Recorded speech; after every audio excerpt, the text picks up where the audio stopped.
ఒక American writer and philosopher ఒక మాట అన్నాడు. వారి పేరు జాన్ సి మ్యాక్స్వెల్. వారు అన్న మాటను ఒకసారి మీకు గుర్తు చేస్తాను. People who blame others for their failures never overcome them. They simply move from problem to problem. ఎవరైతే తమ ఫెయిల్యూర్స్ను వేరే వారిని బదనాం చేస్తారో వారు ఎప్పటికీ ఆ ఫెయిల్యూర్ నుంచి బయటపడలేరు.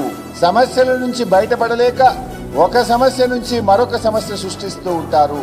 అట్లా కాలం వెళ్ళబుచ్చుతారు. ఇది కరెక్ట్గా రేవంత్ రెడ్డికి సూట్ అవుతుంది. తన ఏడాది పాలనకు ఇది అతికినట్లు సరిపోతుంది. అలవిగాని హామీలు ఇచ్చి ఆ రోజు ఎన్నికల ముందు ప్రజల్ని మభ్యపెట్టాడు. ముఖ్యమంత్రి అయితే అయింది కానీ ఆ హామీలు ఎట్లా అమలు చేయాలో అని ఆయనకు అర్థం కాక తలబట్టుకొని ఇగో ఈ రకమైన జిమ్మిక్స్ చేస్తూ ఉన్నారు. ఎట్లా గట్టెక్కాలి, తిమ్మిని బమ్మిని చేయాలి అనే ఆలోచనతో